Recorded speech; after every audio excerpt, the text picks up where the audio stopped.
राजित की पुत्री थी। अब जाकर जामवती को एक कमरे में बिठा दी। अब रुक्मणी जी ने कहा आप विवाह करके लेके आए हो, हमें भी तो उसका चेहरा देखने मिलना चाहिए। भगवान ने कहा देखो उसका चेहरा हम किसी को नहीं दिखाएंगे। बोले क्यों नहीं दिखाओगे? बोले नहीं, वो इतनी सुंदर है, इतनी सुंदर है कि उसका चेहरा हम दिखाई नहीं सकते।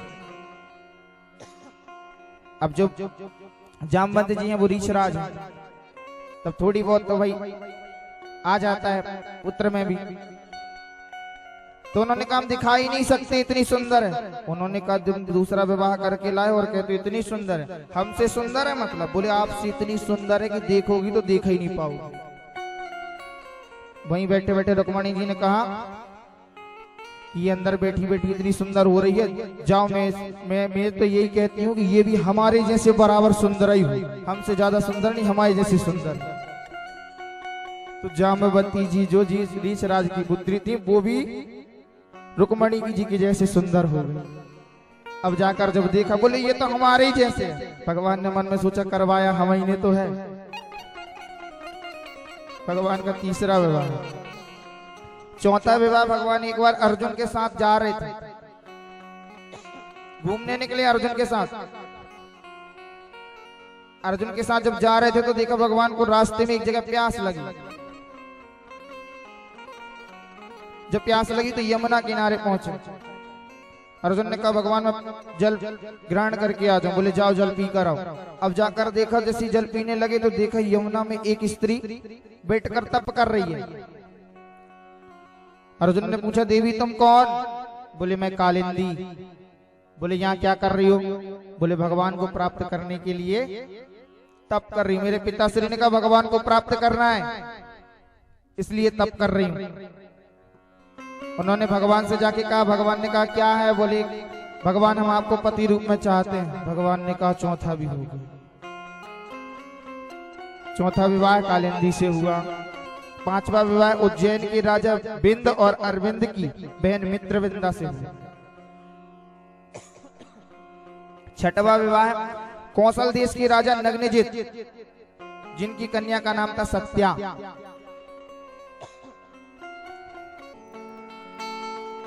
यशोदा मैया बिल्कुल दुबली पतली हो चुकी थी। यशोदा मैया को होश आया। मैया ने कहा मेरा कान्हा नहीं आया। बोले नहीं, उसने मुझे संदेशा भिजवाया मेरे हाथों से।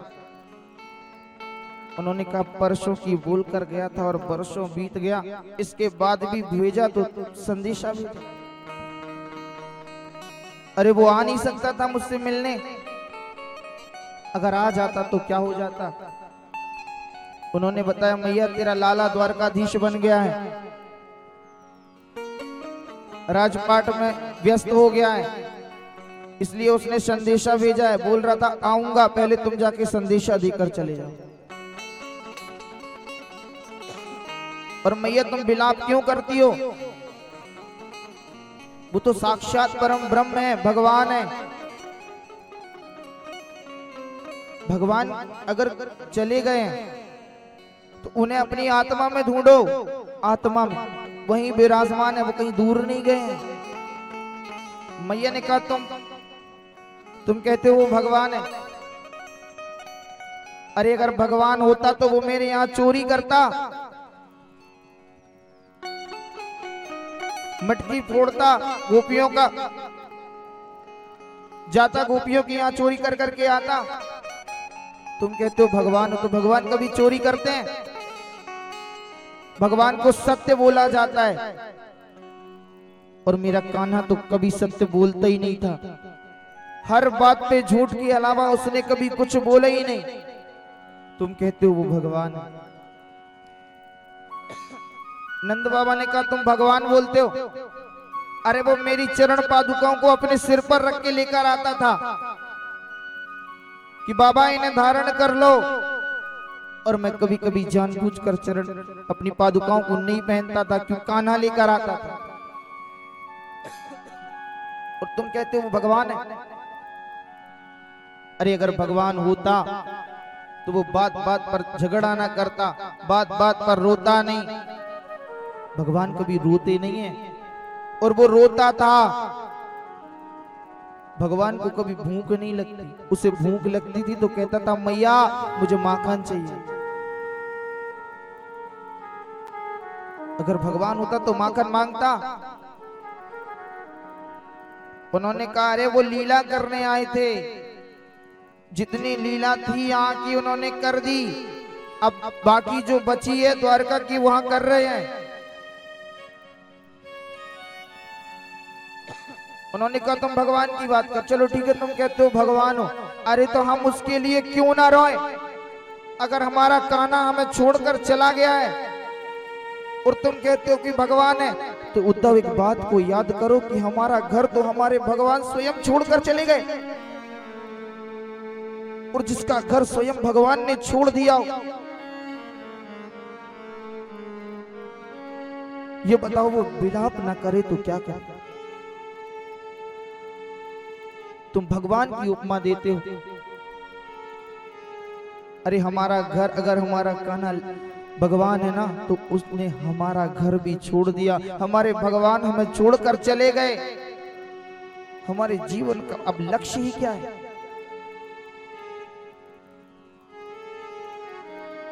उद्धव जी ने समझाया लेकिन समझा नहीं सकते।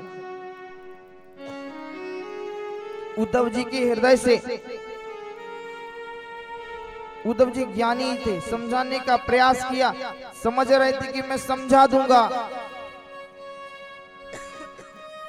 लेकिन जब अपनी बात छोड़ी ना, अपना प्रेम दिखाया, अपनी विरह दिखाई, उद्धव जी के मुख से एक शब्द नहीं निकला।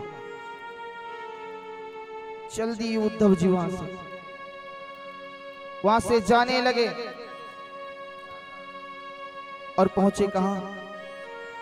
गरज पहुंचे वहां था गोपियों का जिस जगह मंडल,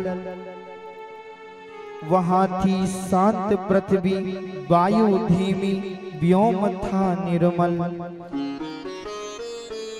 सहस्रों गोपियों के मध्य थी श्री राधिका रानी, सभी के मुख से रह रह कर निकलती थी यही वाणी, कृष्ण को याद कर कर रोती थी, विलाप करती थी कृष्ण को याद करके कि हमसे कह के गया था परसों आऊंगा, और आज बरसों बीत गई, उस निष्ठुर को हमारी याद भी नहीं आई। एक गोपी दूसरी गोपी को समझाती है कि आशा रख पगली आएंगे। अरे तू क्यों विलाप करती है? अगर वो कह के गया है कि आऊंगा तो वो आऊंगा, आएगा वो, कि आशा रख पगली आएंगी। अब जो गोपी समझा रही थी दूसरे को, खुद रोने लगी कि उस निष्ठुर ने छोड़ दिया, कितनी आस रखूं उसके लिए। और दूसरी गोपी जिसे समझा रही थी, अब वो पुनः समझाती है, आशा रख पगली आएंगे, आशा रख वो आएगा। बार बार उसको कृष्ण को याद करके रोती है, अरे कहां चला गया तू? सदैव साथ रहता था हमारे, आज निष्ठुरपन दिखा दिया, तूने छोड़कर चला गया, क्या तुझे हमारी याद नहीं आती? और विलाप करने लगे। उनकी पीड़ा इतनी थी कि उनकी आंख से आंसू जब गिरते थे ना, तो लोग कहते थे समझाया था कि उसके प्रेम में मत पड़ो, आखिर छोड़कर चला गया। तो वो यही कहती थी कि तुम भी आना, तुम भी आना मेरे घर, आज तमाशा होगा। अरे आओ ना, देखो तमाशा, छोड़कर तो चला गया। हम विलाप कर रहे हैं उसके लिए, हमारा जीवन हमने कृष्ण को समर्पित कर दिया। अगर हमने जीना सीखा है तो कृष्ण से सीखा है, और प्राण भी छोड़ेंगे तो कृष्ण की याद में प्राण छोड़ेंगे। गोपियों का सारा जीवन केवल कृष्ण की याद में ही निकल गया। रोती हैं, विलाप करती हैं, कन्हैया ओ मेरे प्यारे आ जाओ,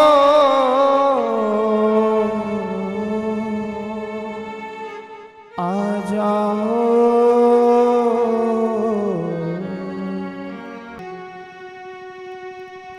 गोपियों ने कहा ये वही रथ है जिससे हमारे कान्हा गए थे। उन्होंने कहा ये किस लिए आया है? बोले हो सकता है कोई कारणवश हमारे पास आया है। गोपियां विलाप करती हैं, कहती हैं उस निष्ठुर को आज तक हमारी इस दर्द का पता नहीं चला। अरे कोई है जो हमारे दर्द को उस तक पहुंचा सके। एक बार मीरा मंदिर में बैठी बैठी भगवान का भजन कर रही थी और भगवान की याद में रो रही थी। वहीं बैठे बैठे एक कौवा वहीं बैठकर कांव कांव कर रहा था, कर्कश आवाज निकाल रहा था। मीरा ने कहा कि काढ़ कलेजा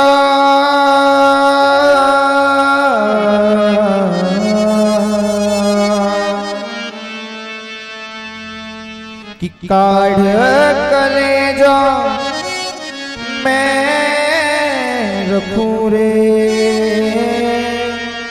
कागा तू ले जा देशा हमारा पिया बसे।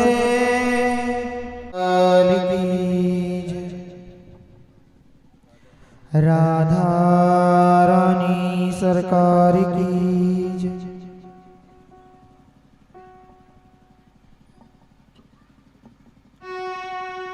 किया शारक पगली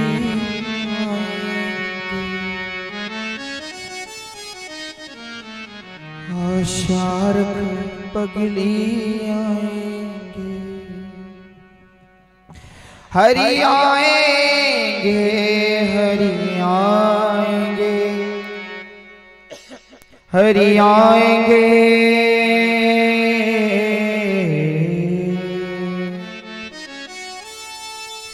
मैं पथ में पल के बिछा न सकी, मेरा चैन चुरा कर चले गए। हरि प्रीत लगा कर चले हुए जिसके लिए हम दीवाने, वो प्रेम की पीड़ा क्या जाने। मैं जीवन भर यूं जलती रहूं, वो आग लगा कर चले गए। हरि प्रीत लगा कर चले गए। पर इस आस में अब तक जिंदा हूँ, हरि आएंगे, हरि आएंगे, हरि आ जाओ,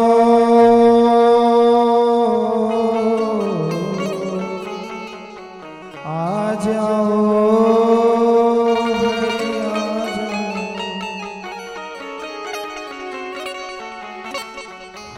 सारक पगली आएंगे, सारक पगली आएंगे, वो आएंगे, वो आएंगे, आएंगे, वो आएंगे।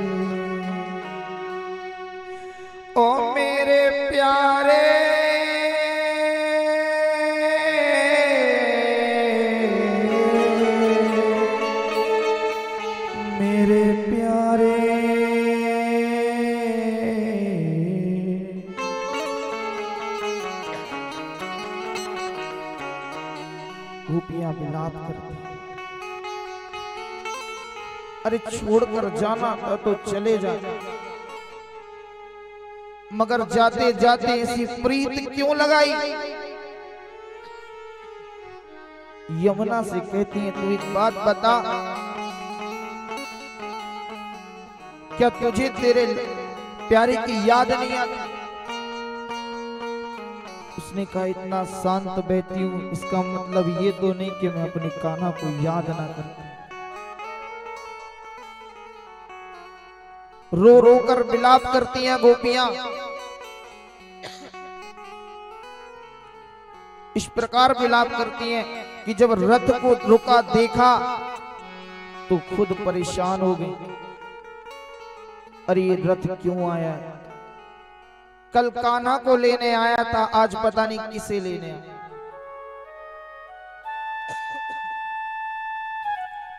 एक गोपी कहती हो सकता कोई जरूरत पड़ गई होगी इसलिए आया है। इसी एक बार मीराबाई बड़ा विलाप कर रही थी भगवान के लिए, भगवान को प्राप्त करने के लिए मीराबाई रो रही थी। वहीं ऊपर बैठकर एक कौवा कर्कश आवाज में काव काव कर रहा था। मीराबाई ने कहा यहां काव काव करने से तुझे कुछ नहीं मिलेगा,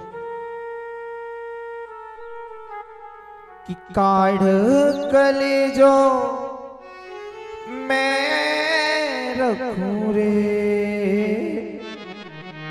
कागा तू ले जा, कि मैं अपना कलेजा काट कर तुझे दे देती हूं, ले जा। और जा देसा हमारा पिया बसे, वो देखे तू खा, ले जा मेरे कलेजे को मैं निकाल कर दे देती हूं। और जहां मेरा कान्हा रहता है ना वहां जा, उसके सामने खाना, और ऐसे चीख चीख के खाना कि उसे पता चले कि प्रेम का दर्द क्या है। गोपियां भी इसी प्रकार विलाप करती हैं। उद्धव ने जाके पूछा कि तुम किसका विलाप करती हो, क्यों विलाप करती हो? अरे उस परम ब्रह्म को तुम लोग अपना समझ बैठे, वो हमारे अंदर ही है, उसे याद करो। ये नहीं कि उसे याद नहीं करोगे तो वो तुम्हें मिलेगा, उसे याद करने का प्रयास करो, अपने अंदर महसूस करने का प्रयास करो। बोले उद्धव तुम्हें हम क्या बताएं, अरे श्याम तन है श्याम मन है, श्याम ही हमारो धन है, आठों याम उद्धव हमें, श्याम ही से काम है। अरे हमारे आठों यामों में हम केवल कृष्ण को चाहते, हमें वो वैकुंठ का सुख नहीं चाहिए, हमें पारिवारिक सुख भी नहीं चाहिए, हमें केवल और केवल हमारा कान्हा चाहिए।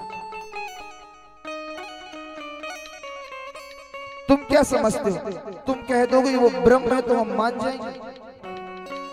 अरे उसने हमारी मटकी फोड़ी है, उसने हमारा माखन चुरा के खाया। तुम कहते हो भगवान है, चलो एक क्षण तुम्हारी बात मान भी लें,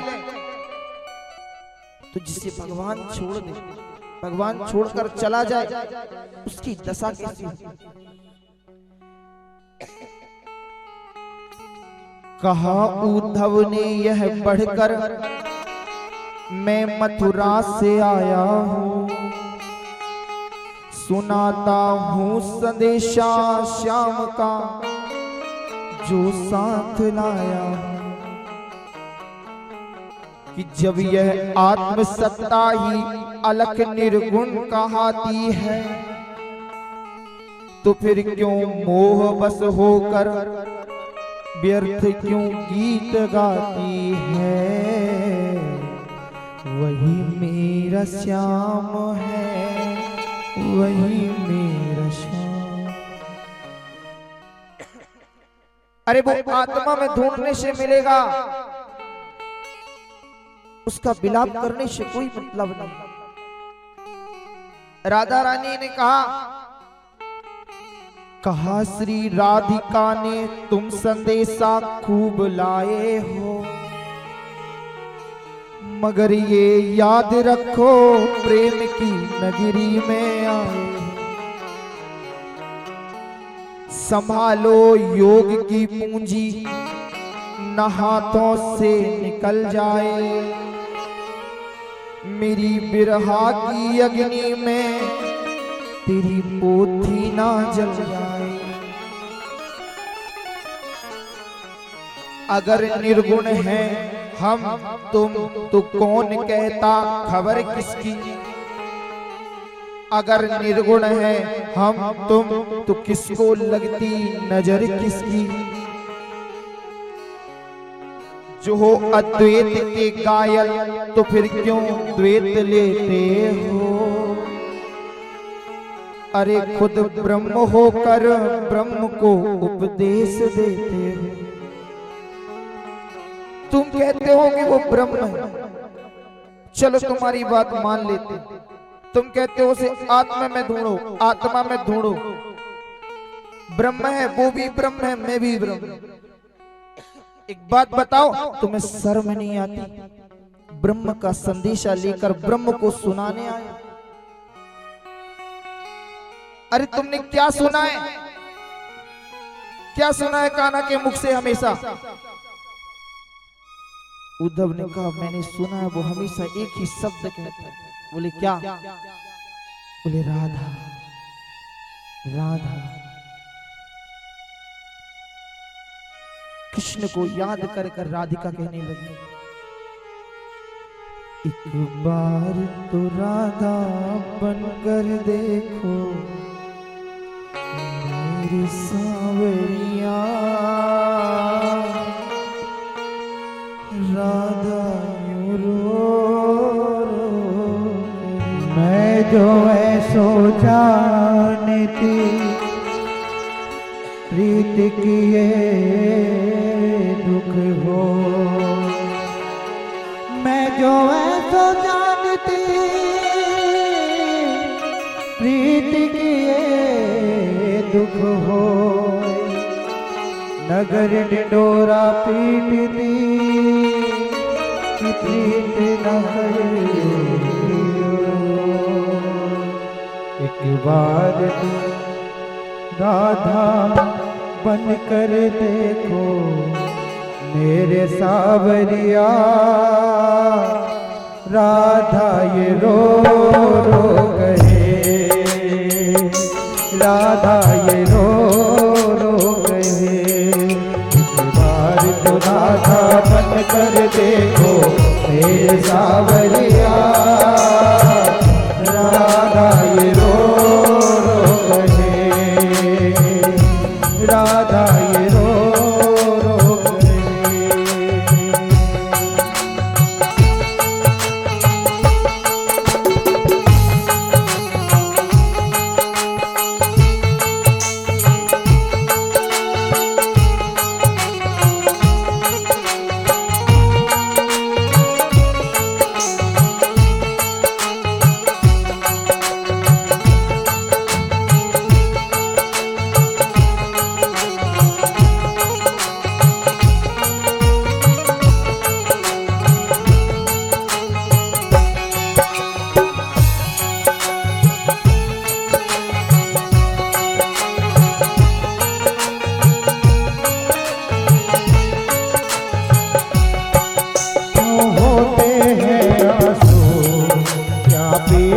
होती है क्या होते हैं आंसू, क्या पीड़ा होती है। क्यों दर्द उठता है, क्यों आंखें रोती है। क्यों दर्द उठता है, क्यों आंखें रोती है। एक बार तो आंसू बहा कर देखो मेरे सावरिया। राधा ये रो रो कहे। एक बार तो राधा बन कर देखो मेरे सावरिया, राधा ये रो रो कहे।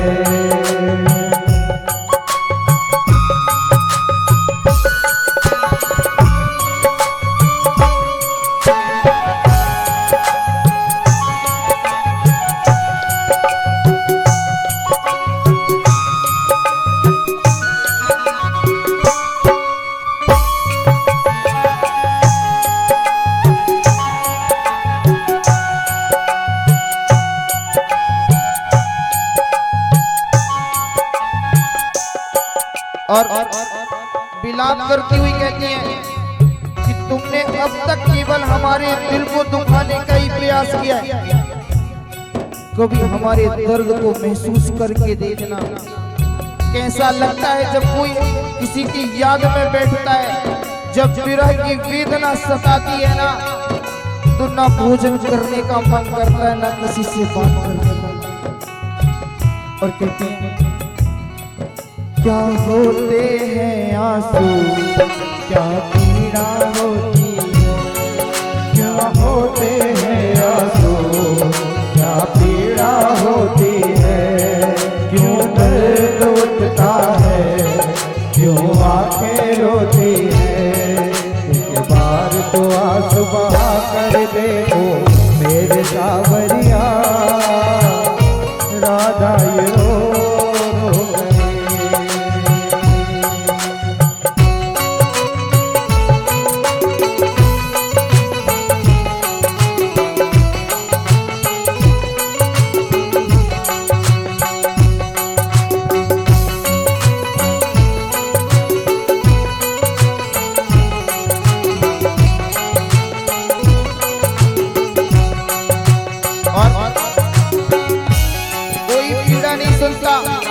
हम किसी को कितना भी बताती रहे अपनी पीड़ा, कोई सुनने वाला नहीं है। सब मजाक उड़ाते हैं, सब मजा लेते हैं, सब बोल बोल के चले जाते हैं क्यों दुख लगाया, क्यों दिल लगाया था उसने। और विलाप करते ही कहते हैं जब कोई सुनेगा ना तेरे मन के टुकड़े, जब कोई सुनेगा ना तेरे मन के टुकड़े, जब ताने सुन सुन कर होंगे दिल के टुकड़े, जब ताने सुन सुन कर होंगे दिल के टुकड़े। एक बार जरा तुम ताने सुन कर देखो सावरिया, राधा ये रो रो कहे, राधा ये रो रो कहे। एक बार तो राधा बन कर देखो मेरे सावरिया, राधा ये रो रो कहे।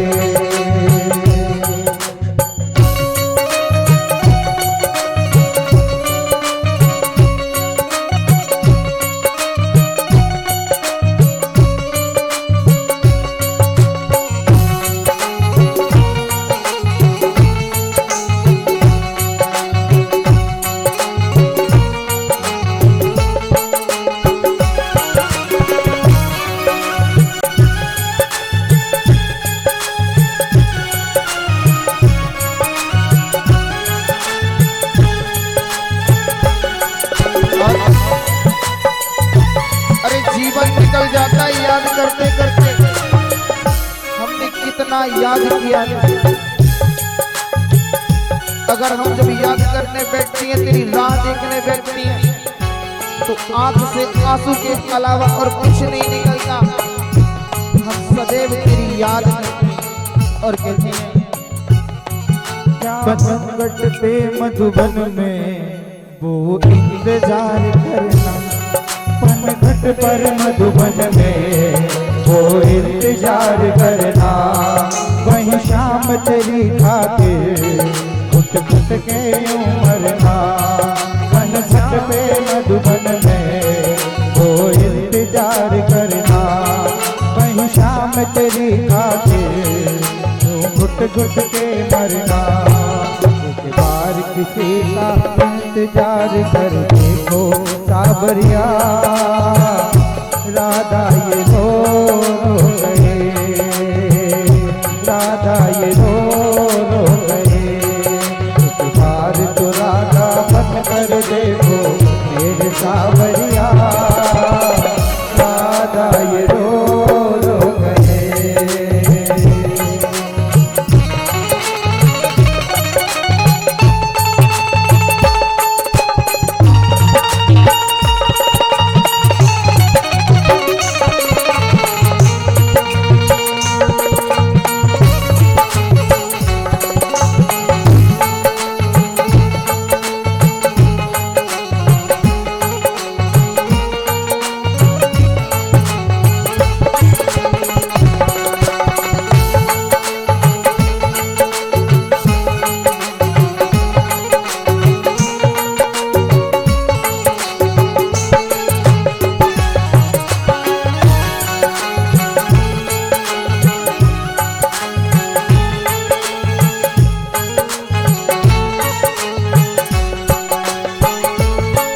जानोगे मोहन तुम प्रेम की भाषा, क्या जानोगे मोहन तुम प्रेम की भाषा। क्या होती है आशा, क्या होती निराशा, क्या होती है आशा, क्या होती निराशा। एक बार जरा तुम प्रेम करके देखो सावरिया, राधा ये रो गए, राधा ये रो गए।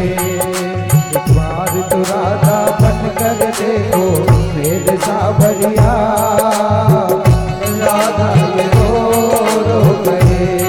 एक बार तो राधा बन कर देखो मेरे सावरिया, राधा ये रो गए, राधा ये रो गए, राधा ये रो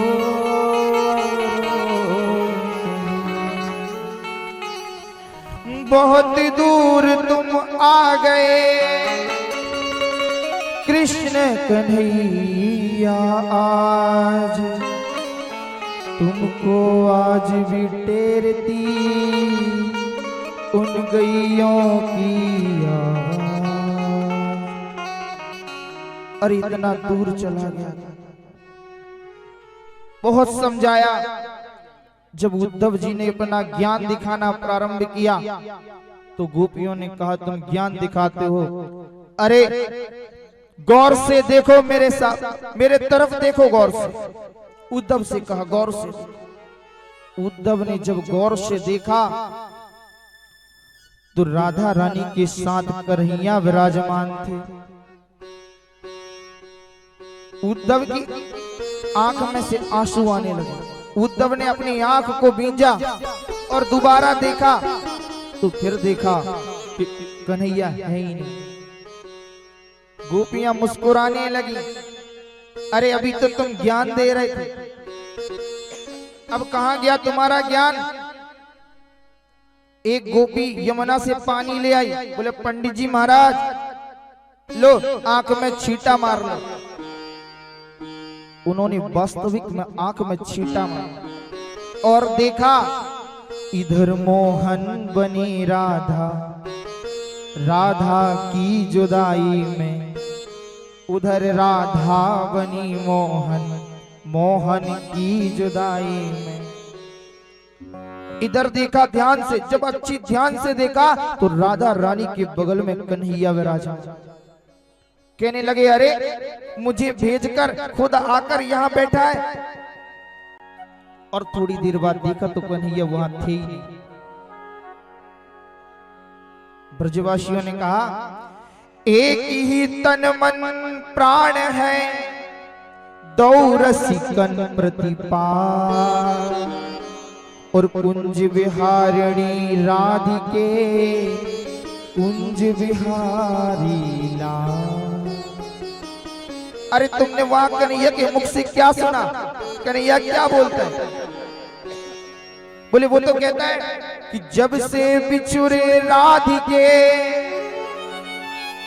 नहीं मुझे विश्राम, हर पल तेरी याद है, हर पल राधा नाम।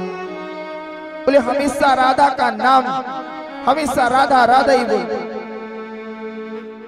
गोपियों ने समझाया, उद्धव जी आए थे यो चुटकी बजाकर जाऊंगा और सिखाकर आ जाऊंगा, योग में समाधि में लीन कर दूंगा। भूल गए अपने पोथी पत्र छोड़ दिए, लौट गए गोपियों के चरणों की रज, और 6 महीने तक गोपियों की रज में लौटते थे। और जब आए थे बजाते, आए थे कहने की हम योग में समाधि में लीन कर देंगे, और जब यहां से गए तो गाते गए, मेरे तो आधार राधा रानी के चरणार, कि मेरे तो आधार राधा रानी के चरणार। और जब दूर से गए 6 महीने बाद पहुंचे, जब भगवान ने देखा उद्धव आ रहे हैं, भगवान ने उद्धव को हृदय से लगा लिया और कहा, उद्धव तुम इतने भाग्यशाली हो कि तुम्हें राधा रानी ने प्रथम बार में ही अपना प्यार देकर भेजा। उद्धव समझ गए। उद्धव ने कहा, लाला मैंने तुझे वहां भी देखा, वहां भी मैंने देखा कि तू बैठा था। उन्होंने कहा, तू यहां भी गौर से देख। और जब देखा तो कन्हैया के साथ वहां भी राधा विराजमान। समझ गए और कहने लगे कि अब मैं तेरी सारी लीला समझ चुका हूं, अब मुझे इतना वरदान दे दे कि अगले जन्म में तुम मुझे कुछ भी बनाना, जो भी बनाएगा मैं वो चीज स्वीकार कर लूंगा, परंतु एक बात मेरी याद रखना, मुझे जब भी बनाना तो ब्रजमंडल में ही, चाहे जो बना दे, पौधा बना दे, वृक्ष बना दे, कीट बना दे, पतंग बना दे, जो बनाना है बना दे, पर बनाना तो केवल और केवल ब्रज का ही बनाना, ताकि आते जाते गोपियों की चरण रज मुझ पर पड़ती रही। या श्याम हो चरण रेणु जुहा जो श्याम हम श्याम, वृंदावने किमपि गुलमल्ल औषधीनां, कि जो भी बनाना है वृंदावन का बनाना, ताकि आते जाते गोपियों की चरण रज मुझ पर पड़ती रही। भगवान ने कहा, तथास्तु। इधर उद्धव प्रसंग बड़ा सुंदर, उधर भगवान द्वारका की लीलाएं प्रारंभ करते। आगे भगवान ने जरासंध, भगवान शामिल हुए राजसूय यज्ञ में, पांडवों के राजसूय यज्ञ में भगवान शामिल हुए। राजसूय यज्ञ होने लगा, पता चला जरासंध अभी बचा हुआ है और उसने राजाओं को बंदी बनाया। 20,300 राजाओं को बंदी बना के रखा था। पहुंच गए, भगवान ने जरासंध से युद्ध किया, युद्ध करवाया जरासंध को। ब्राह्मण का वेश धारण करके गए थे अर्जुन, भीम और भगवान श्री कृष्ण, तीनों ब्राह्मण का वेश धारण करके जरासंध के पास पहुंचे और उससे कहा कि हम तुमसे युद्ध करना चाहते हैं, मल्ल युद्ध करेंगे। उसने कहा ठीक है युद्ध करेंगे, परंतु तुम लोगों में कोई भी ब्राह्मणों वाले गुण दिखाई नहीं देते, तुम लोग क्षत्रिय हो, मैं क्षत्रियों को जानता हूं।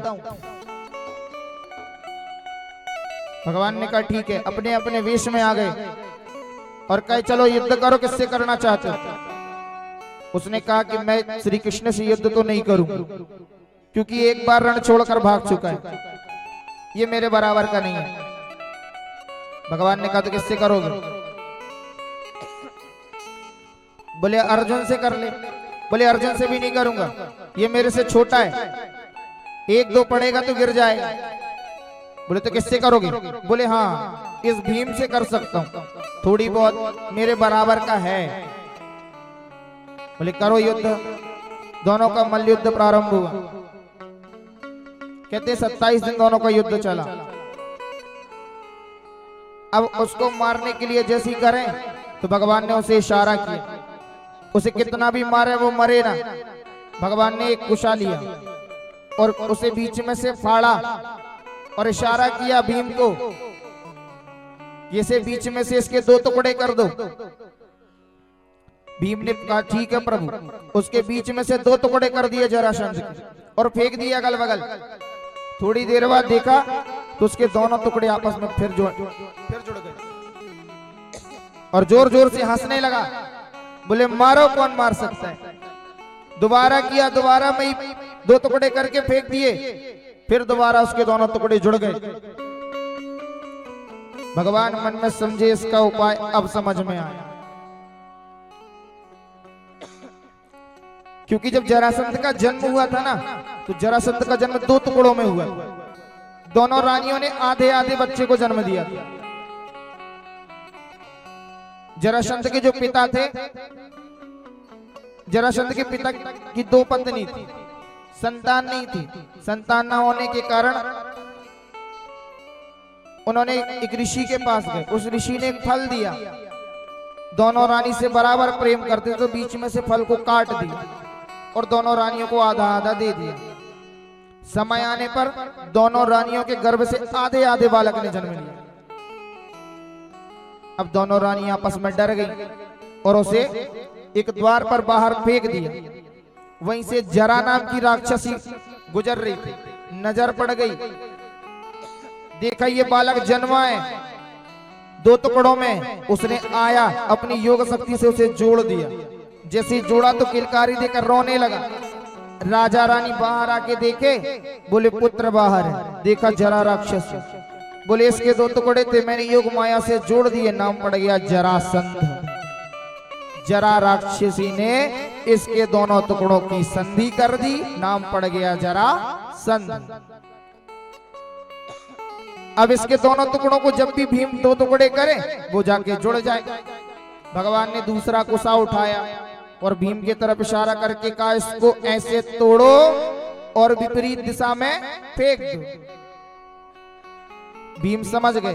भीम ने उसके 2 टुकड़े किए और विपरीत दिशा में फेंक दिए और जरासंध का भी उद्धार हो गया। फिर भगवान ने राजसूय यज्ञ करवाया, साल्व का उद्धार किया और इसके पश्चात अब राजसूय यज्ञ की तैयारी। बात आई किसकी? प्रथम पूजा किसकी हो?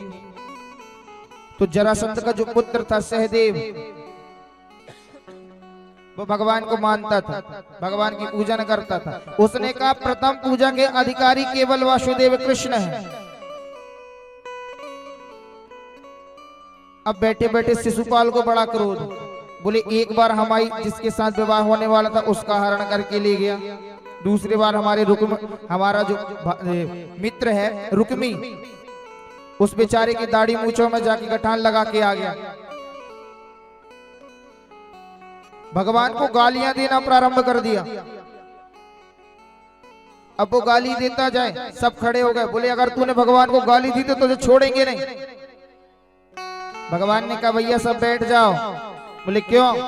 बोले मैंने अपनी बुआ को इसकी 100 अपराध माफ करने का वचन दिया। अब शिशुपाल गाली देता जा रहा, भगवान गिन रहे 1 फिर दे तो 2, ऐसे करते करते 95 हो गई। भगवान ने कहा सावधान शिशुपाल, 95 अपराध हो चुके हैं तुम्हारे। उसने कहा तू भगोड़ा है।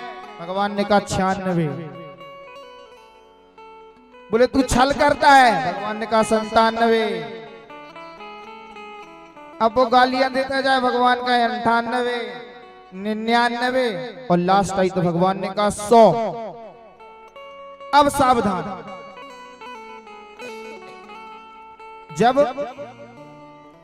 जब उसने 100वीं गाली दी और भगवान ने अपना सुदर्शन, उसी समय भगवान ने अपना सुदर्शन प्रकट किया और शिशुपाल का सर धड़ से अलग कर दिया और बीच सभा में देखते ही देखते शिशुपाल के शरीर से एक दिव्य ज्योति निकली और जाकर भगवान के हृदय में समाहित हो गई। ये शिशुपाल कोई और नहीं था, भगवान का ही द्वारपाल था। जय भगवान ने जब सुदर्शन प्रकट किया तो भगवान की उंगली में सुदर्शन के धार से खून निकलने लगा, रक्त बहने लगा।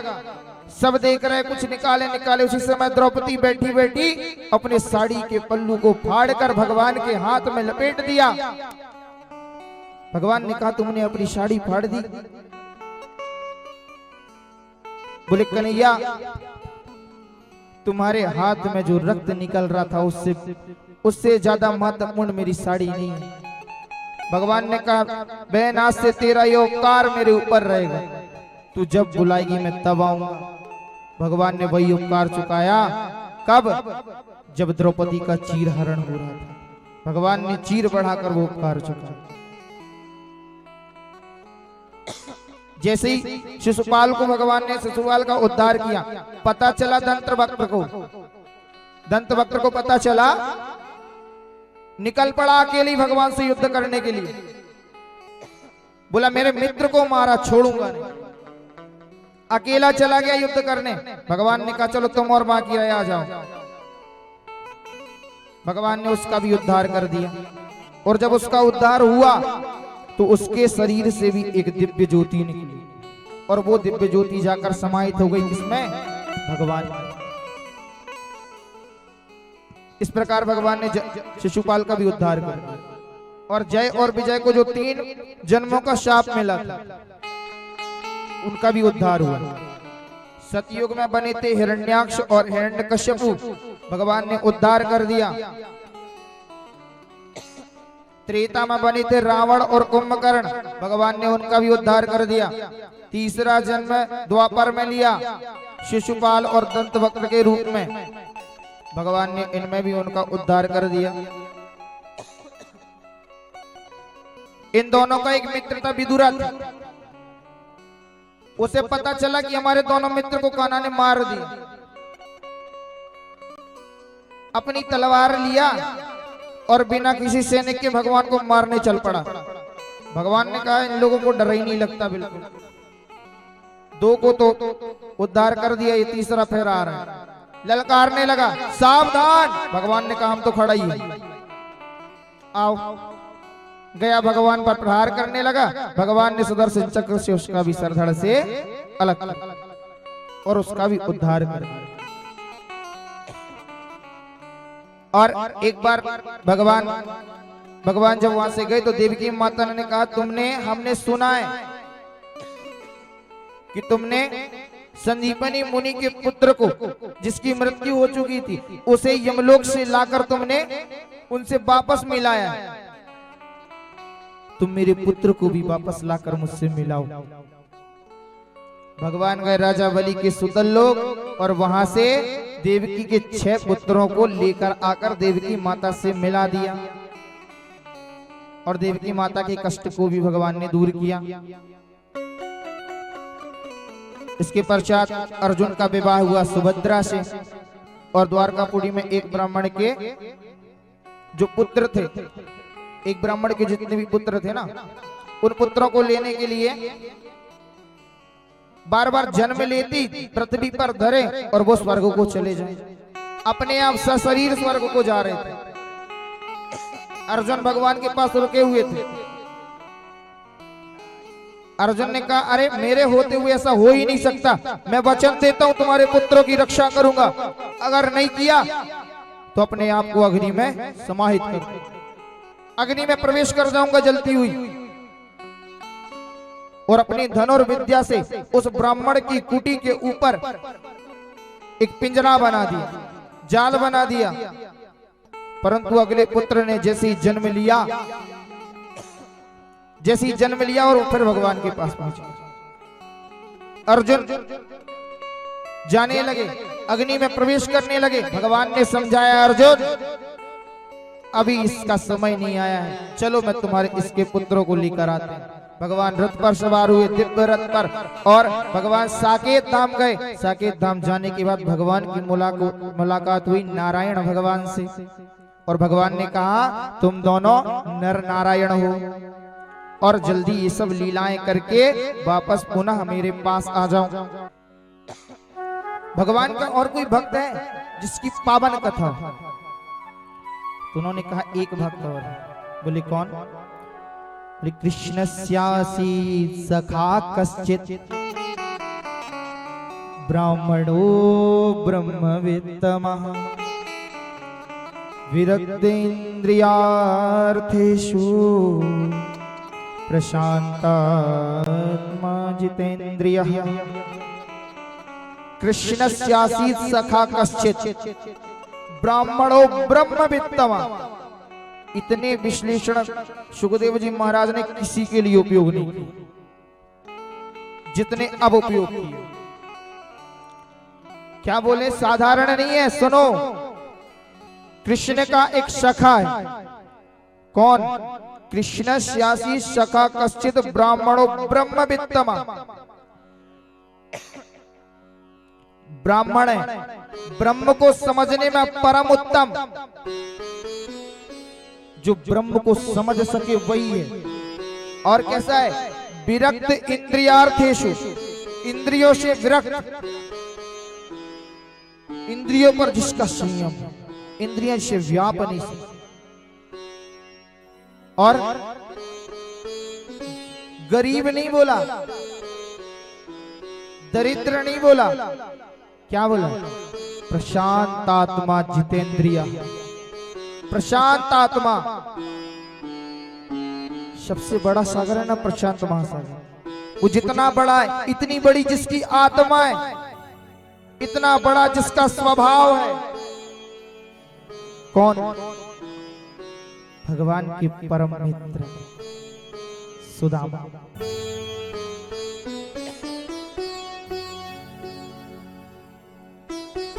बोली वृंदावन बिहारी लाल की जय। बोलो श्रीमद् भागवत महापुराण की जय। हाँ भाई, हमारे ग्राम सरौन में जो साप्ताहिक ज्ञान यज्ञ की गंगा प्रवाहित हो रही है, उसमें हमारे धर्म प्रेमी बंधुओं ने अपना अपार सहयोग प्रदान किया। किसी ने तन का सहयोग, किसी ने मन का सहयोग, तो किसी ने धन का सहयोग और किसी ने समय का सहयोग सभी ग्रामवासियों ने किया। इसमें हमारे ग्राम के एक सज्जन हैं, गुप्त सज्जन हैं। उन्होंने इस चलते हुए प्रसंग पर, इस कथा पर 41,000 रुपए की राशि, 41,000 रुपए की राशि सप्रेम भेंट की है। हम और हमारे जो कथा कर रहे हैं अतुल कृष्ण जी महाराज और समस्त ग्रामवासियों की ओर से उनका हार्दिक वंदन अभिनंदन करते हैं। उसके बाद में मझगमा से हमारे श्रवण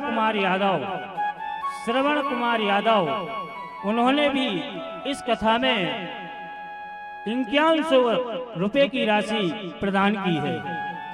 उसके बाद में हमारे यजमान जो परीक्षित बनकर इस कथा का श्रवण पान कर रहे हैं, रज्जन लाल बर्मल, इस कथा को परीक्षित बनकर कथा का श्रवण पान कर रहे हैं। उन्होंने 11,000 रुपए की राशि एवं 11 कुड़े अन्नदान सप्रेम इस कथा में भेंट की है। हमारी गंगी राई जो इस कथा में को श्रवण कर रही हैं, उन्होंने भी 2100 रुपए की राशि एवं 5 कुड़े गेहूं अन्नदान यहाँ पर दान किया है।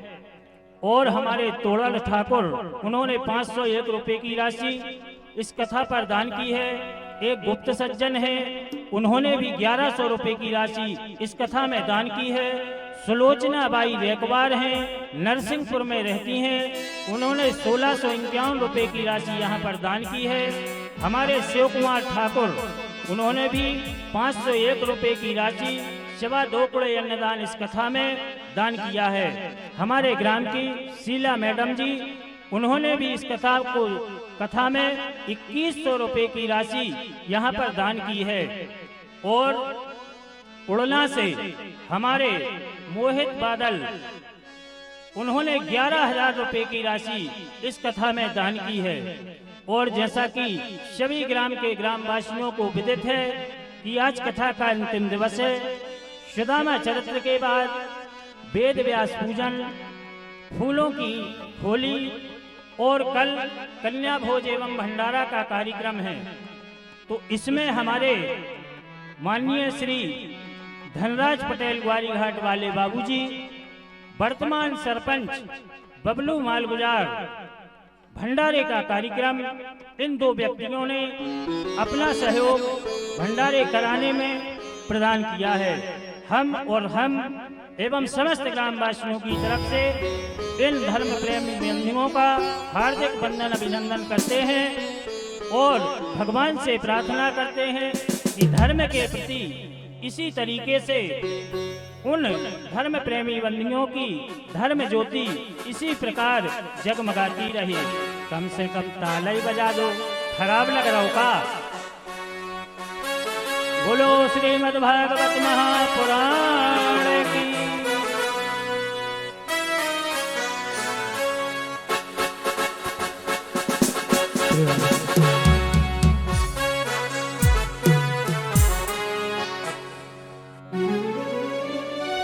तालियां सभी लोग बजाएं। जितने भक्तों ने यहाँ पर दान राशि दी है सबके लिए तालियां जरूर बजाएं।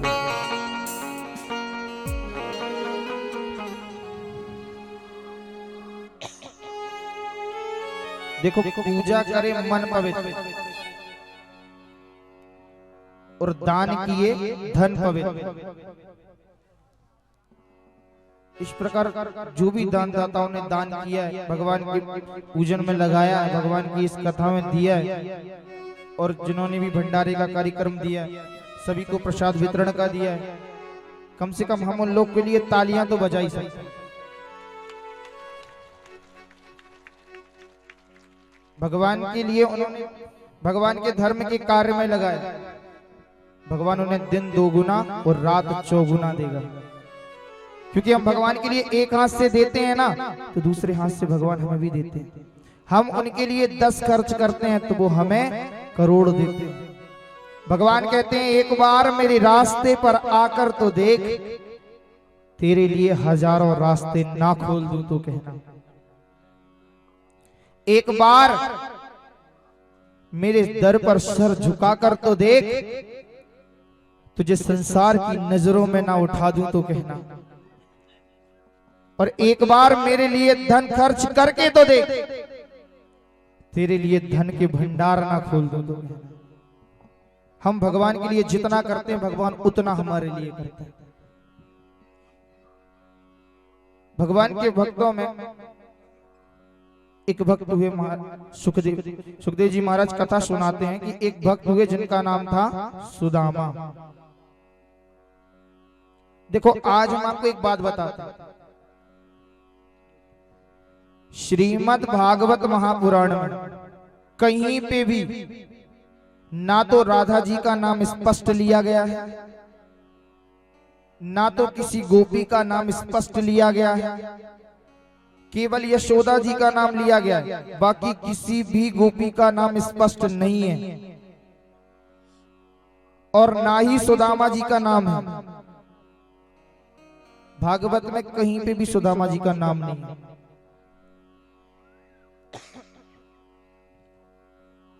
लेकिन उनके लिए जो विश्लेषण उपयोग किए गए, जो उनकी पहचान बताई गई है, जो उनकी कथा बताई गई है, वो सुदामा जी की बताई गई। राधा जी का नाम स्पष्ट क्यों नहीं लिया? आज आपको बताते हैं कि भागवत में राधा जी का नाम क्यों स्पष्ट नहीं। राधा रानी कौन है? श्री सुखदेव जी महाराज की गुरु।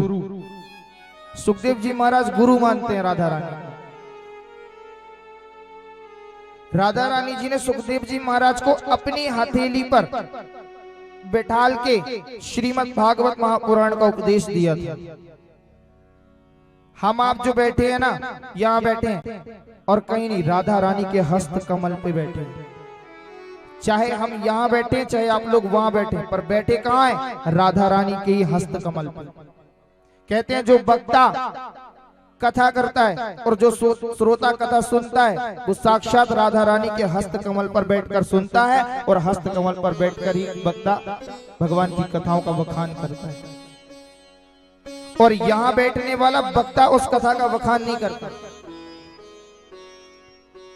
जैसे कि अगर कहें कि हम इस व्यासपीठ पर बैठे हैं और हम कथा का बखान कर रहे हैं, तो नहीं, ये गलत है।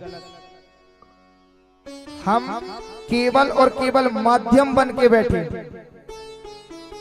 कथा को सुनाने वाले भी स्वयं राधा रानी स्वयं कथा सुनाती है। वक्ता कभी भी कहे कि मैं सुना रहा हूं, तो नहीं, साक्षात राधा रानी व्यासपीठ से बोलती, वही कथा सुनाती है। कहते सुनने वाले भी वही है और सुनाने वाले भी वही है। हम भगवान को साक्षात विराजमान किए हुए, क्यों? क्योंकि सुनाने वाले भी वही हैं और सुनने वाले भी वही हैं। हम और आप सबके अंदर ईश्वर विराजमान, वही सुनाता है, वही सुनता है, जो करता है वही करता है। हम क्या है? केवल और केवल एक माध्यम। जो वो हमसे बुलवाते हैं हम बोलते हैं, जो वो आपको सुनवाते हैं आप सुनते हैं। तो बोलने वाले भी वही और सुनाने वाले भी वही। कि राधा नाम मात्रेण मूर्छा शाणमासिकी भवेत, नो उच्चारितः स्पष्टम परीक्षित कृन्मुनि। सुखदेव जी महाराज ने स्पष्ट नाम राधा रानी का क्यों नहीं लिया? क्योंकि गुरु का नाम कभी भी स्पष्ट नहीं लेना चाहिए। स्पष्ट गुरु का नाम नहीं लिया जाता, इसलिए उन्हें श्री से सम्मानित किया है, प्रिया से सम्मानित किया है। जहां भी श्री शब्द आया, जहां भी प्रिया शब्द आया है, वो कौन है? साक्षात राधा रानी को बुला गया। सुखदेव जी महाराज यदि एक बार राधा रानी का नाम ले लेना तो 6 माह की भाव समाधि लगती थी। अगर एक बार राधा बोल दे तो 6 महीने तक समाधि लग जाती थी, राधा नाम में लीन हो जाते थे। इसलिए उन्होंने स्पष्ट नाम नहीं लिया। क्यों नहीं लिया? क्योंकि राजा परीक्षित को 7 दिन में मरने का श्राप लगा था, और यदि उन्होंने राधा नाम ले लिया होता तो उनकी 6 माह की समाधि लग जाती और राजा परीक्षित को मोक्ष नहीं मिल पाता। इसलिए उन्होंने राधा नाम स्पष्ट नहीं लिया और श्री बोला। जहां भी बोला तो श्री बोला है, प्रिया बोला है। जब हम प्रथम श्लोक में बोलते हैं ना, श्री कृष्णाय वयम नमः, तो श्री मतलब राधा रानी, कृष्ण मतलब भगवान श्री कृष्ण। इन दोनों भगवान श्री कृष्ण और राधा रानी के चरणों में हम बारंबार नमस्कार करते हैं। बोलिए युगल किशोर भगवान की जय। सुदामा जी का नाम है, मगर विश्लेषण इतने अच्छे हैं कि कृष्ण स्यासी सखा कश्चित् ब्राह्मणो ब्रह्मवित्तमः विरक्तेन्द्रियार्थेषु प्रशान्तात्मः जितेन्द्रियः। विरक्ति इंद्रियार्थेषु प्रशांतात्मा जितेंद्रिय, जिसकी आत्मा प्रशांत महासागर से जैसी विशाल हो, जिसके द्वार पर आया हुआ कोई भी अतिथि कभी भूखा ना लौटा हो, जिसने अपने खाते हुए का भोजन भी, जो भोजन करने बैठे हैं तो भी उस भोजन को दान कर देते थे, दान कर देते कि ले मेरे द्वार पर भूखा आया है, तू भूखा नहीं जाएगा, मैं तो भूखा ही सो जाऊंगा। सुदामा जी की धोती 20 जगह से फटी थी, ये बात बिल्कुल सत्य है। 20 जगह से धोती फटी थी सुदामा जी की। सुदामा जी के घर पे पूरे दिन सूरज की रोशनी पड़ती थी पूरी, ये बात भी बिल्कुल सत्य है। सुदामा जी भोजन करने बैठे हैं, यदि द्वार पर कोई अतिथि आ जाए और वो खाने में यदि एक रोटी भी बची है तो उसको दे देते थे कि तू खा, मैं तो भूखा ही सो जाऊंगा। जब भूख लगती थी पुत्रों को तो कह देते थे कि बेटा आज एकादशी है, एकादशी को आहार नहीं खाया जाता, और पुत्र भूखे ही सो जाते थे। लेकिन कभी हम आप कहते हैं ना कि सुदामा जी ने भीख मांगी, ये बिल्कुल गलत है। सुदामा जी ने अपने पूरे जीवन में कभी भीख नहीं मांगी। क्यों नहीं मांगी? क्योंकि ब्राह्मण को भीख मांगना वर्जित है। ब्राह्मण दान मांग सकता है, दान ले सकता है। कितना? केवल 5 घर से। अगर मिल जाए तो जीवन यापन करो, नहीं मिले तो भूखे सो जाओ। सुदामा जी केवल 5 घर से मांगने जाते थे दान, मिल गया तो भोजन कर लिए, नहीं मिला तो भूखे सो गए। यदि भीख मांगते तो हर घर से ना मांगते होते। हम आप कहते हैं कि सुदामा जी ने भीख मांगी थी, नहीं मांगी, कभी नहीं मांगी। इस बात को नोटिस करके लिख लो। कोई कहे कि सुदामा जी ने भीख मांगी है तो कह देना कि लिखा है भागवत में, कभी नहीं मांगी भीख, दान मांगा है, वो भी 5 घर से। मिला है तो खाए हैं, नहीं तो भूखे ही सो गए। इतनी भक्ति करते थे भगवान की। यदि बरसात में पानी भी गिरता था और रात में सोने नहीं मिलता था तो अपनी पत्नी से कहते थे, देखो आज भगवान ने कितनी कृपा करी है, रात भर भगवान का भजन करो। लोगों को दिन में भजन करने नहीं मिलता, हम पर तो कृपा कर दी उस ऊपर वाले ने कि दिन भर भजन करो। पानी गिर रहा है, बैठो आनंद से, जल का भी आनंद लो और भजन का भी आनंद लो। हरदम केवल और केवल एक ही नाम रटते थे, एक ही गुणगान करते थे, एक ही कीर्तन करते थे और गाते थे, अपने बच्चों के साथ भी, अपनी पत्नी के साथ भी, हरदम केवल श्रीमन नारायण नारायण नारायण, श्रीमन नारायण नारायण नारायण, श्रीमन नारायण नारायण नारायण, श्रीमन नारायण नारायण नारायण, श्रीमन नारायण भवनारायण, श्रीमन नारायण भवतारायण, श्रीमन नारायण भवनारायण, श्रीमन नारायण भवतारायण, भजमन नारायण श्रीमन नारायण नारायण नारायण, श्रीमन नारायण नारायण नारायण, श्रीमन नारायण नारायण नारायण।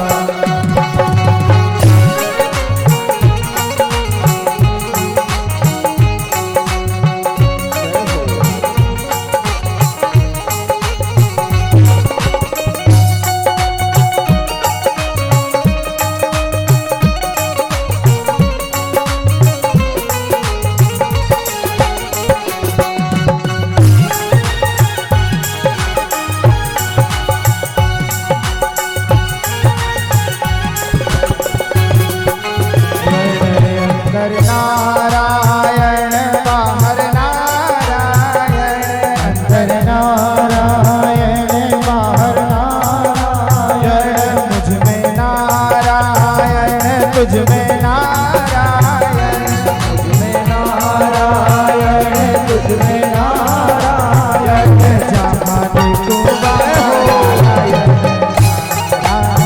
हो जहाँ देखो वहाँ नारायण नारायण, नारायण नारायण नारायण, श्रीमन नारायण नारायण नारायण।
बोलिए श्रीमन नारायण भगवान की जय। हरदम केवल नारायण, केवल नारायण। जब देखो तब केवल नारायण। मिल गया खाने तो खा लिया, नहीं मिला तो नारायण। सो गए भूखे। इतनी प्रबल भक्ति भगवान। एक दिन उनकी पत्नी ने उनसे कहा कि मैंने सुना है कि तुम्हारे जो सखा हैं वो आजकल द्वारकाधीश बन गए, क्यों ना तुम उनसे मिल के आओ। ने कहा मिलने तो जाऊं, पर कहां वो द्वारकाधीश और कहां मैं गरीब ब्राह्मण। अगर मैं वहां जाऊंगा तो उसकी छवि पर लोग उंगली उठाएं कि इतना बड़ा राजा और इसका मित्र इतना गरीब। नहीं, मैं नहीं जाऊंगा। बोले नहीं, आप जाओ तो आप जाओ। जब आप वहां पहुंचोगे ना, उनके दर्शन करोगे ना,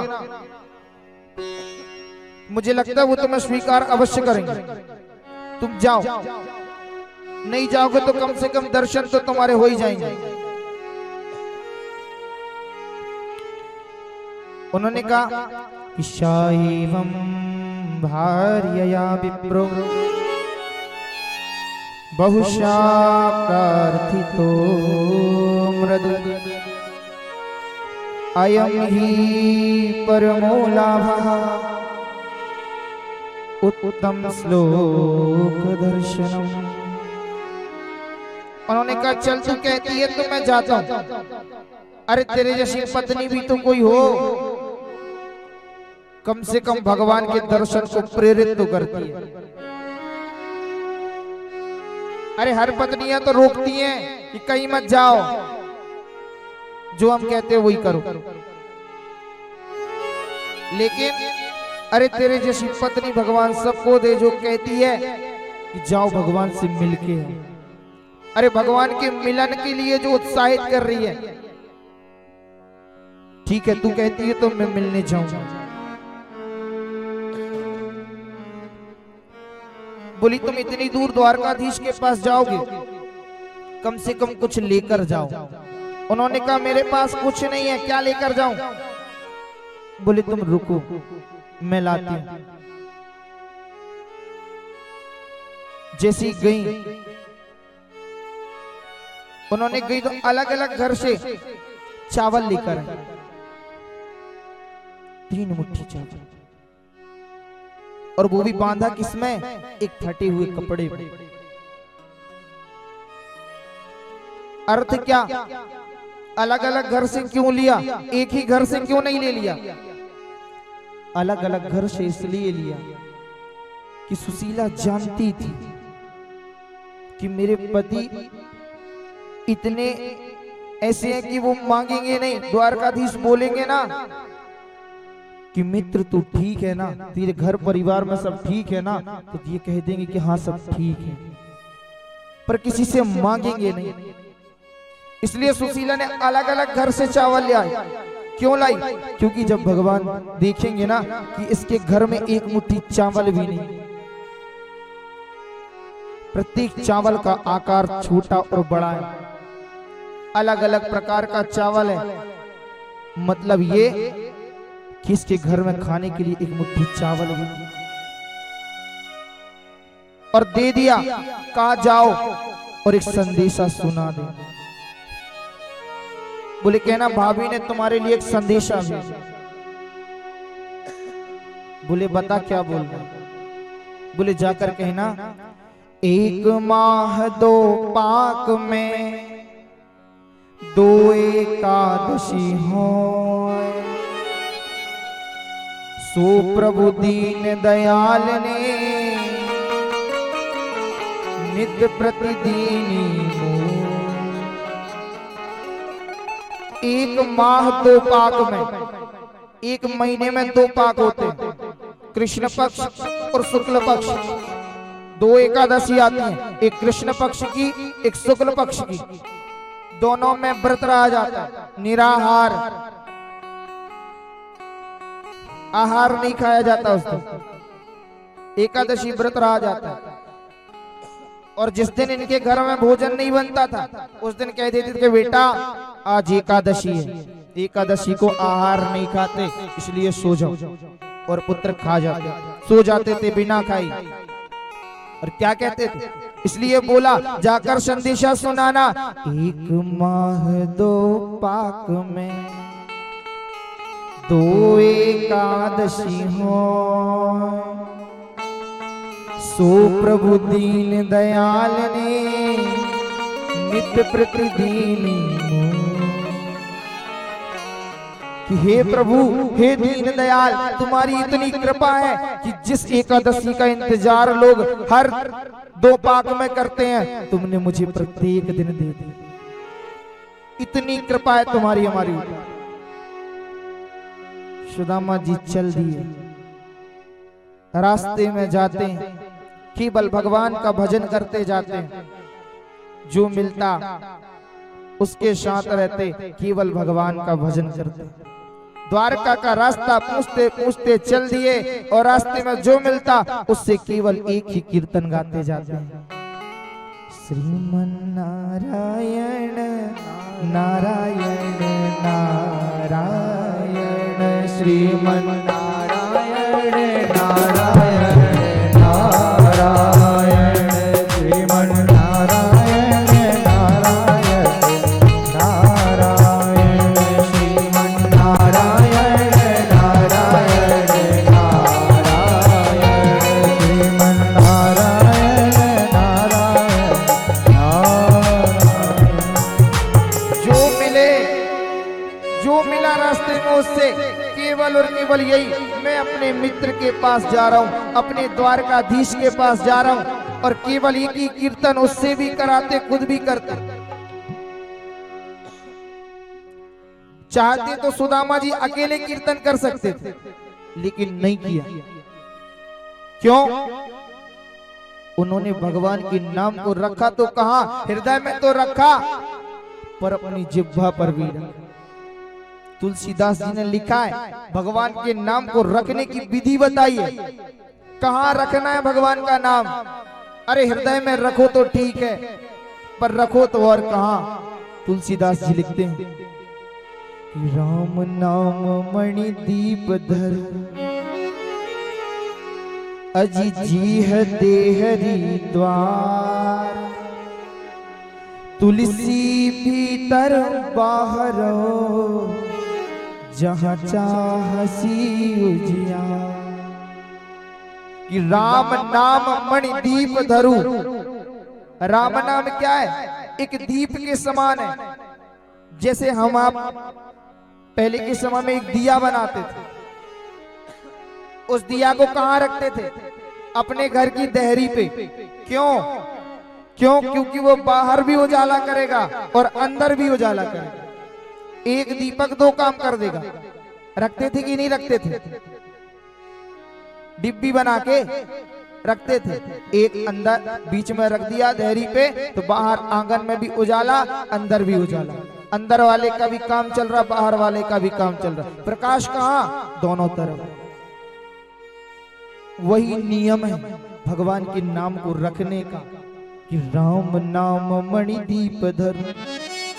और कहा इतना सुंदर स्थान, जी है देहरी द्वार, जीव के बिल्कुल देहरी पे। क्यों? तुलसी भीतर बाहरों जहां चाहसी उजियार। हमने बोला नारायण, आप सब क्या बोलोगे? बोलोगे ना नारायण? हम बोलेंगे राम राम, आप बोलोगे जय श्री राम। हम निकले, आपने बोला पंडित जी राम राम, हमने कहा भैया राम राम। क्या हुआ? तुम तो खुद पवित्र हुए तो हुए, तुमने सामने वाले को भी पवित्र कर दिया। अंदर भी उजाला कर लिया, बाहर भी उजाला कर लिया, खुद भी पवित्र, सामने वाला भी। सुदामा जी ने यही किया, खुद को तो भगवान नाम में लगाया, और जो मिला उसे भी भगवान का कीर्तन कराते हुए चल दिए और पहुंच गए द्वारका। अब द्वारका थी बीच समुद्र, समुद्र में एक टापू था, वहां द्वारका था। अब बोले यहां से वहां तक जाने का रास्ता समझ नहीं आता, और एक पतवार था, एक पतवार था। जब वो पतवारी आया, वो रास्ते पे उनको लेके आया, वो कहने लगा भैया मुझे द्वारका जाना है, क्या आप मुझे द्वारका तक पहुंचा दोगे? उन्होंने कहा पहुंचा तो दूंगा, परंतु उसके बदले में कुछ देना पड़ेगा। उन्होंने कहा भैया मेरे पास कुछ नहीं, तू खुद देख रहा है 20 जगह से फटी धोती पहना हूं, कुछ नहीं। हाँ दे सकता हूं तो एक चीज। बोले क्या? बोले भगवत नाम संकीर्तन दे सकता हूं। अब तू कहे तो छोड़ दे और कहे तो मैं यहीं से लौट जाऊंगा, यही करूंगा। अब हरि की जैसी इच्छा, अगर उसने चाहा तो बुला लेगा, नहीं तो लौट जाऊंगा। उस नाव वाले ने सोचा चलो कम से कम कुछ नहीं मिले, आज तक धन कमाया, आज कीर्तन ही कमा लेते। बोला चलो, और वहीं से भगवान की नगरी पहुंचने लगे और कहते हैं दूर नगरी बड़ी दूर नगरी है, दूर नगरी रे बड़ी दूर नगरी, हाँ दूर नगरी रे बड़ी दूर नगरी। कैसे आओ रे कन्हैया, कैसे आओ रे कन्हैया, तेरी द्वारका नगरी बड़ी दूर नगरी, हाँ दूर नगरी बड़ी दूर नगरी कैसे आऊं? और धीरे धीरे कीर्तन करते करते पहुंच गए द्वारका, और जाकर सबसे पूछने लगे अरे भैया मेरे द्वारकाधीश को बुला दो, मेरे मित्र से मुझे मिला दो। बोले कौन है तुम्हारा मित्र? बोले द्वारकाधीश जो है वो मेरे मित्र हैं। द्वारपाल ने कहा आप यहीं रुको, मैं जाकर आपकी खबर देकर आता हूं। बोले ठीक है। गए, जाकर भगवान को संदेशा सुनाया कि महाराज द्वार पर एक ब्राह्मण आया है और अंदर आने की अनुमति मांग रहा है। बोले एक बात बताओ, ब्राह्मणों को मेरे द्वार पर आने के लिए अनुमति की आवश्यकता कैसे पड़ गई? बोले महाराज वो एक ऐसा ब्राह्मण है, वो कहता वो आपका मित्र है। भगवान ने जैसे सुना मित्र और ब्राह्मण, भगवान ने कहा कौन है, नाम बताओ। तो शीस पगा न जगा तन पे प्रभु, जान को आए बसे के गामा। धोती फटी सिलटी दुपटी और पाई पा नहीं की नहीं शामा। द्वार खड़ो ध्वज दुर्बल एक, रहे ओ चकिशो वसुधा अभिरामा। पूछत दीन दयाल को नामा, बतावत अपनो नाम सुदामा। और जैसे ही नाम बताया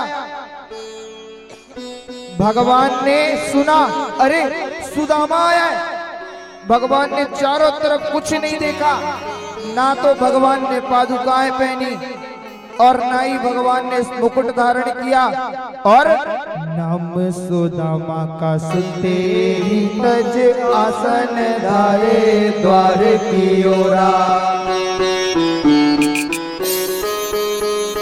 नाम सुदामा का सुनते ही बस आसन धारे द्वार की ओरा, द्वार की ओरा। कहीं पट उलझा मिलने को आचर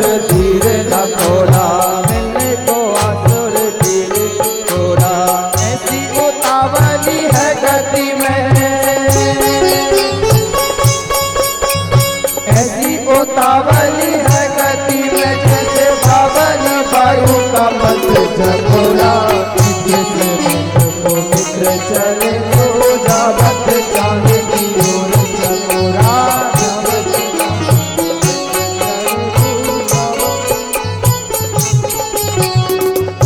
जैसी सुना सुदामा आया भगवान दौड़ पड़े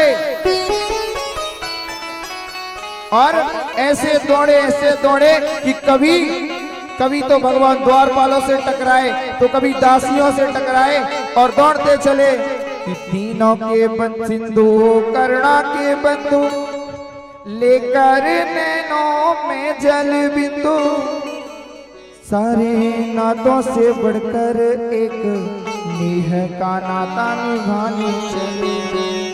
और बड़ा सुंदर भगवान को पुकारे, भगवान से कहने लगे सुदामा, अरे द्वारपालो कन्हैया से कह दो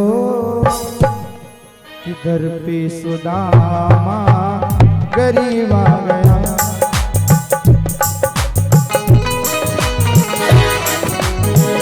अरे द्वारपालो कन्हैया से कह दो, अरे द्वारपालो कन्हैया से कह दो इधर पे सुदामा गरीब आ गया है, इधर पे सुदामा गरीब आ गया है। भटकते भटकते न जाने कहाँ से, भटकते भटकते न जाने कहाँ से तुम्हारे महल के करीब आ गया, तुम्हारे महल के करीब आ गया है। हाँ अरे द्वारपालो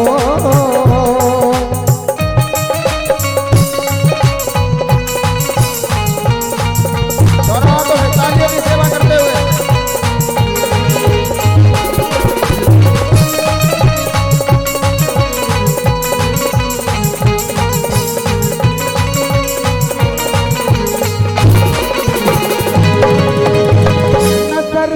पगड़ी न तन पे है जामा, बता दो कन्हैया को नाम है सुदामा, बता दो कन्हैया को नाम है सुदामा। न सर पे है पगड़ी न तन पे है जामा, बता दो कन्हैया को नाम है सुदामा। न सर पे है पगड़ी न तन पे जामा, बता दो कन्हैया को नाम है सुदामा, बता दो कन्हैया को नाम है सुदामा। बस के बार मोहन से जाकर ये कह दो, बस के बार मोहन से जाकर ये कह दो मिलने सखावत नसीब आ गया है, मिलने सखावत नसीब आ गया है। अरे द्वारपालो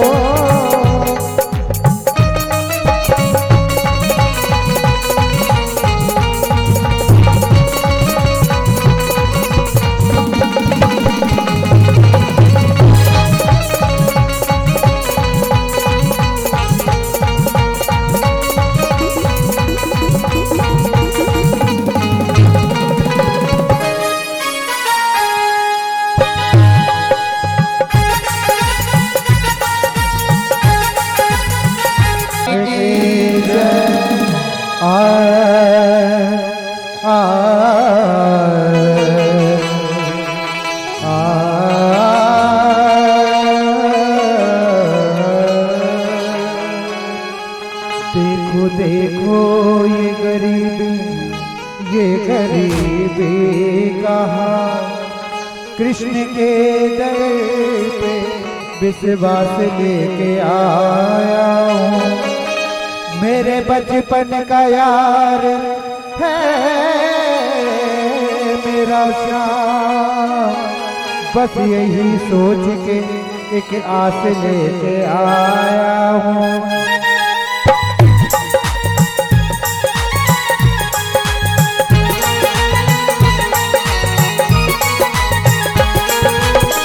अरे द्वार पालो कन्हैया से कह दो, अरे द्वार पालो कन्हैया से कह दो, किधर पे सुदामा गरीब आ गया है, किधर पे सुदामा गरीब आ गया।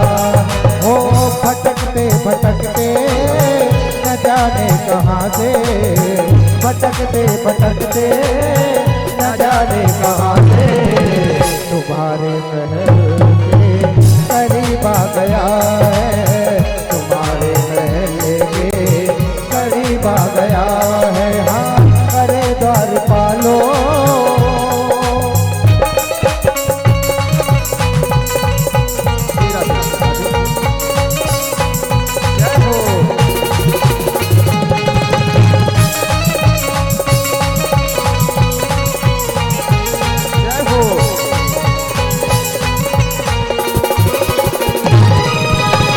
न सर पे है पगड़ी न तन पे है जामा, बता दो कन्हैया को नाम है सुदामा, बता दो कन्हैया को नाम है सुदामा, बता दो कन्हैया को नाम है सुदामा।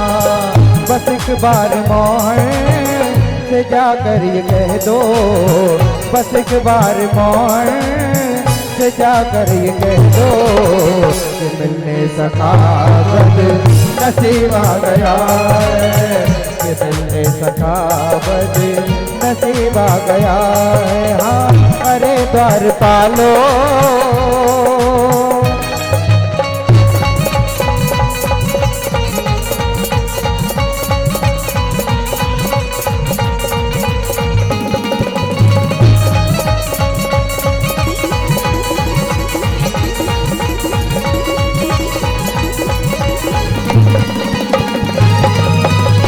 द्वार पाले आए संदेशा सुनाए, गरीबे के आया नाम सुदामा बताए। हाँ गरीबे के आया नाम सुदामा बताए, द्वार पाले आए संदेशा सुनाए, गरीबे के आया नाम सुदामा बताए। हाँ गरीबे के आया नाम सुदामा बताए। सुनते ही दौड़े चले आए मोहन, सुनते ही दौड़े चले आए मोहन, लगाया गले से सुदामा को मोहन, लगाया गले से सुदामा को मोहन। हाँ अरे द्वार पालो कन्हैया से कह दो, किधर पे सुदामा गरीब आ गया है।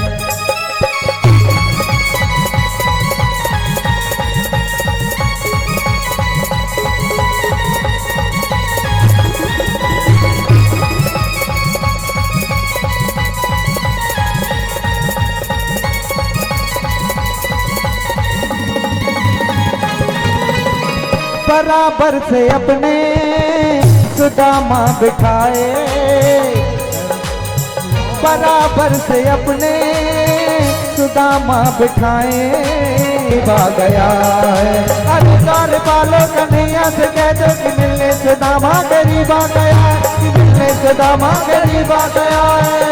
अरे द्वार पालो कन्हैया से कह दो, किधर पे सुदामा गरीब आ गया है, किधर पे सुदामा गरीब आ गया है, किधर पे सुदामा गरीब आ गया। बोलिए द्वारकाधीश भगवान की जय। वर्षों के बिछड़े दो मीत आज सन्मुख है, नैनों में दर्शनों की यातना पवित्र है, मिलने में ललक भी है, मिलने में झिझक भी है, बचपन के साथियों की दशा कुछ विचित्र है, दोनों के नैनों में आंसुओं के मोती हैं, मोतियों में बालपन की मित्रता का चित्र है। छोटा बड़ा ऊंच नीच राजा रंग कोई नहीं, मित्र की दरा पे मित्र केवल एक मित्र है।